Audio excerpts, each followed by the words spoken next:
Thank you very much, Camilo. Thank you all, distinguished guests, ladies and gentlemen, on behalf of the Danube Institute for the opportunity to speak in such a traditionally sacred center of Portugal. We brought a small announcement. We brought a couple of Hungarian conservatives from our intellectual workshops in Hungary, and feel free to read them or just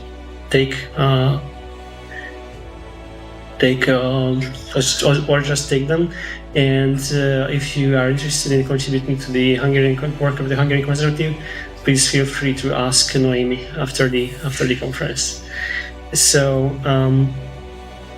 that's right, I'm a historian, and I'm here to speak a couple of words about the significance of legal tradition in Hungary, especially about a special legal doctrine, the doctrine of the Holy Crown. In just 3 key points. What's that, basically? How is it impacted Hungarian history and political developments, and why it's still relevant in Hungary today? So first, it's basically a form of covenant theology integrated into political thought. So the story goes that the first Christian king of Hungary, Szent István or Szent István, who had no direct heir, before his death in 1038, he offered his country to God directly, and for sealing the treaty, he offered his crown. This very specific crown was not the Holy Crown that you can see today in the Hungarian Parliament, because it was looted by the Germans 6 years later. But the Holy Crown is still the seal of this treaty with God, and it was actually created a couple of decades after St. Stephen, so it's still really close. So it's like a 900-something-year-old object exhibited in the Hungarian Parliament. So the subject of the deal, as understood by Hungarian legal theorists, is that since then the Holy Crown, as the seal of the deal with God, in itself is a sovereign object and literally a legal person. It was basically the key to Hungarian sovereignty, to show that Hungary still has like a very special deal with the spiritual sphere in the face of the Holy Roman Empire, which was looking to integrate its, the kingdoms east to itself. So it was first like a theory to show that Hungary has a special treaty with God, so we're not integrating with a pan-European empire, because we are separate in ourselves. And so the crown became a legal person, literally, and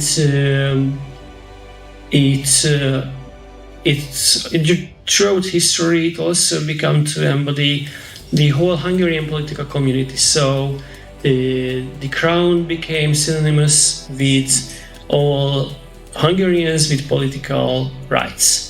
That was the great impact, basically, in Hungarian political history. This theory that it's not just the object of Hungarian sovereignty, but also an object of all Hungarians having this sacred covenant with God, was theorized by István Verbőci in 1504. First, obviously, it meant just the Hungarian nobility as people who had political rights, obviously, to way somewhat akin to Poland at the time. But later, during the 19th century, it was developed to be to encompass all Hungarians as literally members of the living Holy Crown, like the crown is the body, and all of the Hungarians are literally small members of it.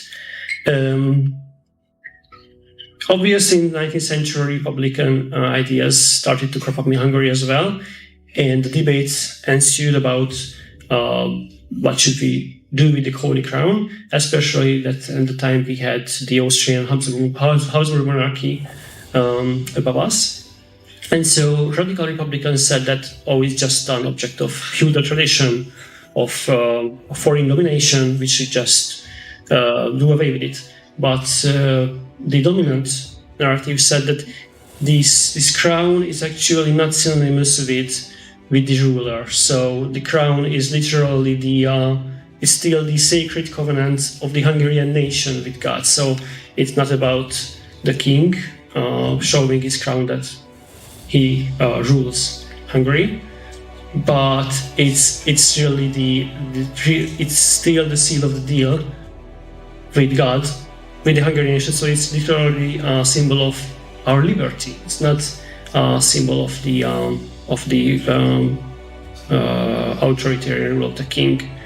And so by the end of the 19th century, it was pretty much accepted that the Holy Crown is baseline for Hungarian political thought in the sense that it symbolizes the Hungarian nation without any specific political overtones. It was also developed that the theory of the Holy Crown is kind of the cure for the developing class struggle, because all members of the Holy Crown are responsible for each other, so the elites should care about the other small members of the Holy Crown, the rising proletariat.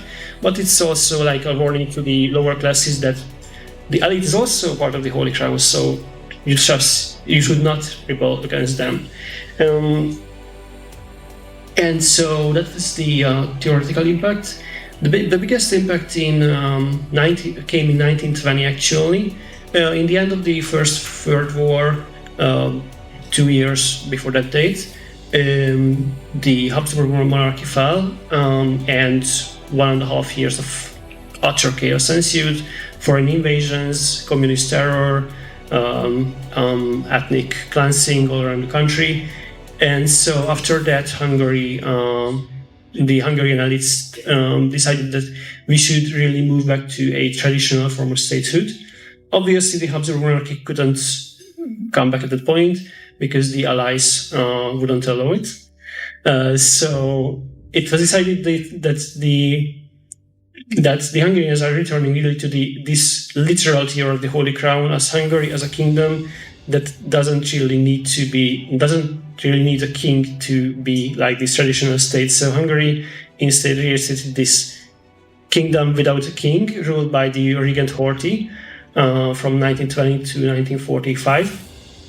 Actually, 1944 October, because the Horthy was removed. So it's really a detail of Hungarian history if it's 1944 October, 1945 January. But yeah, so it's a debate. So we had kingdom until that, and then came the Soviet Republic, and then we are moving to the question that why is it relevant still today? Because we are obviously not a kingdom. Then the Soviet domination came, 1945, and Hungarian society was literally transformed in a really crude modernist way to be, this really secular state without any really serious sense of belonging to its traditional political theories. The relevance is that in 1990, when the end of communism happened, and the first real democratic elections were held, the Hungarian elites saw that we really need something to show that we are really continuous with this 1,000-year-old state. And so one of the ways to do that was to bring back literally the royal coat of arms of Hungary, as it was before 1918. Like, not the monarchy, not the coat of arms of the Habsburg monarchy, but the Hungarian kingdom as part of the Hungarian monarchy. It's a bit tricky to explain.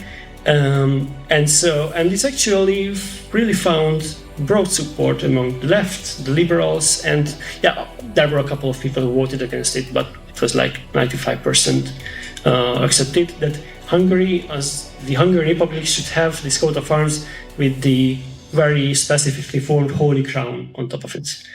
And also the crown, which was until that point in a museum since 1978, when the Americans gave it back, which is another long story. I was in the US. They moved it to the highest chamber of parliament, and they kind of made this half-serious rule that every school children before the age of 10 should see it once. So this was also my first opportunity to see the crown, like in the age of 8 or 9. Literally every school children have like at least one trip to see the highest chamber of parliament in like second, third grade. And it's really still a symbol of continuity with the Hungarian historical state, as was agreed between St. István and got back in 1038. So that's really the doctrine of the Holy Crown, and it's really you can really see how a republican tradition can really deeply integrate regal tradition in itself, which helps keeping cultural continuity as well. Thank you very much.